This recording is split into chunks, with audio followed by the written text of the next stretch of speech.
რუსეთის პორტი ევაკუირებულია ტუაფსეში დამანგრეველი ხანძრის შემდეგ, ხოლო მოსკოვის ზრდის დაძაბულობას რუმინეთის დამუქრებით. გაფრთხილებამ ძალა მოიპოვა ამ ოთხშაბათს 2026 წლის 29 აპრილს, რადგან ორი ფაქტი ერთად ვითარდება. რუსეთი ხედავს, როგორ იწვის სტრატეგიული ნავთობის ობიექტი შავი ზღვის სანაპიროზე, იმ დროს, როცა ცდილობს დრონების ჩამოვარდნა რუმინეთის ტერიტორიაზე, ნატოს წევრი ქვეყნის წინააღმდეგ გზავნილად გამოიყენოს. რაც მოხდა, ეს არ არის ცალკეული შემთხვევა. ეს კიდევ ერთი ნაწილია ომისა, რომელიც აღარ შემოიფარგლება მხოლოდ უკრაინის ფრონტით. ომმა დაიწყო დარტყმები პორტებზე, ნავთობის გადამამუშავებელ ქარხნებზე, ექსპორტის მარშრუტებსა და დასავლეთის ალიანსის საზღვრებზე. ამ ყველაფერს მალე მოგიყვები, მაგრამ ეხლა გირჩევ, გამოიწერო არხი, რომ ყოველთვის ინფორმირებული იყო. ინფორმაცია რეალურ დროში, საუკეთესო ჟურნალისტური ხარისხით და სანდოობის უმაღლესი სტანდარტით. მილსონ ალვესი. ტუაფსეში, რუსეთის კრასნოდარის ტერიტორიაზე, დრონებით განხორციელებულმა ახალმა თავდასხმამ ქალაქის ნავთობის ინფრასტრუქტურა დააზიანა. რეგიონი მდებარეობს შავი ზღვის სანაპიროზე და პირდაპირ გავლენას ახდენს მოსკოვის ენერგეტიკულ ლოგისტიკაზე. ეს იყო მესამე თავდასხმა ამ ტერიტორიაზე ორ კვირაზე ნაკლებ დროში. ნავთობ გადამამუშავებელი ქარხანა უკვე 16 აპრილიდან შეჩერებული იყო. მას შემდეგ, რაც წინა დაზიანებებმა პროდუქციის გადაზიდვის შესაძლებლობა შეამცირა. ეხლა ახალმა აფეთქებამ ადგილობრივებში შიში კვლავ გააღვივა. გამოიწვია მუქი კვამლის გავრცელება და აიძულა ხელისუფლება, რომ ნავთობ გადამამუშავებელ ქარხანასთან მცხოვრები მოსახლეობა გაეყვანა და სკოლაში გადაეყვანა. ევაკუაცია, რომელიც ჯერ კიდევ შეზღუდულია, აჩვენებს, რომ პრობლემა მხოლოდ სამხედრო საკითხი აღარ არის და უკვე იმ ადამიანების ყოველდღიურ ცხოვრებაზეც მოქმედებს, ვინც კომპლექსის მახლობლად ცხოვრობს. ტუაფსეს შესახებ დავრცელებული სურათი მარტივად გასაგებია. სათვავი, რომელიც რუსეთის საომარი მანქანის ნაწილს აფინანსებდა, თავად რუსეთში სუსტი წერტილი გახდა. უკრაინა ამ ტიპის ობიექტებს იმიტომ ესვრის, რომ ნავთობი, პორტი და ნავთობ გადამამუშავებელი ქარხანა ფულს, ტრანსპორტს, ტექნიკას, გემებსა და ხანგრძლივი ომის შენარჩუნების შესაძლებლობას ამოძრავებს. ამიტომ, როცა ტუაფსეში ისევ ცეცხლი ჩნდება, ეს პირდაპირი გზავნილია.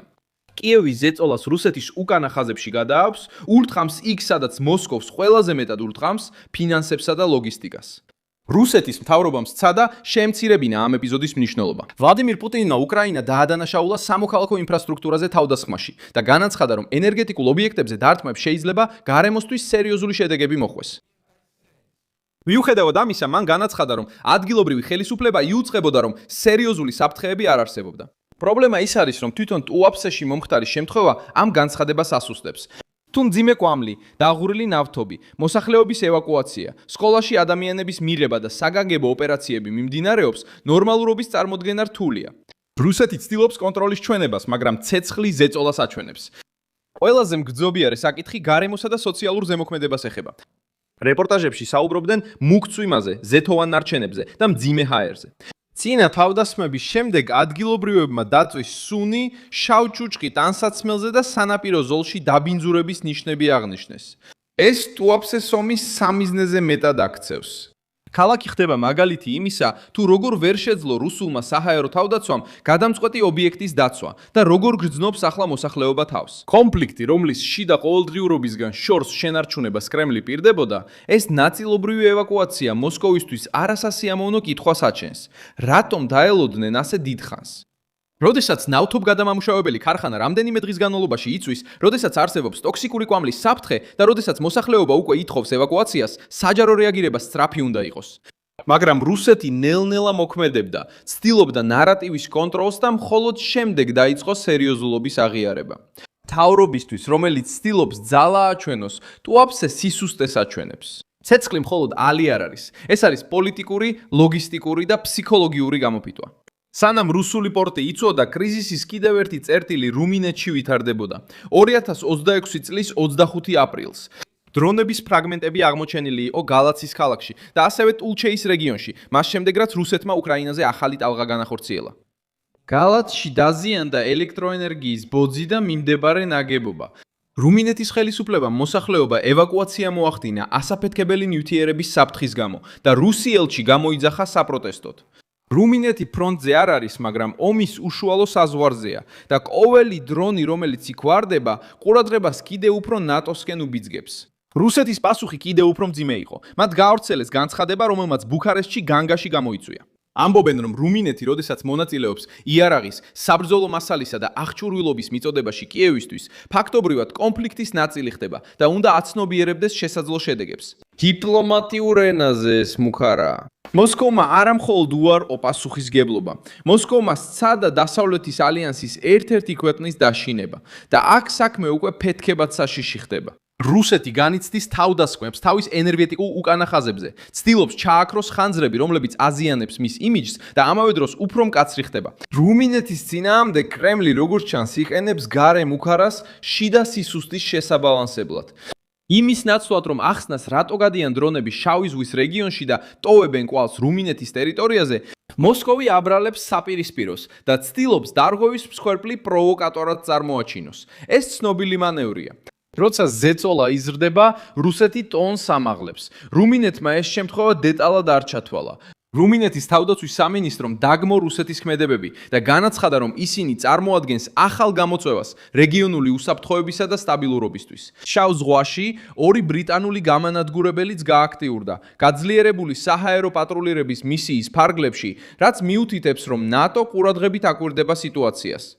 ეს არ ნიშნავს ალიანსის პირდაპირ ჩართვას ომში, მაგრამ აჩვენებს, რომ ინციდენტსა და კრიზისს შორის ზღვარი უფრო და უფრო თხელდება.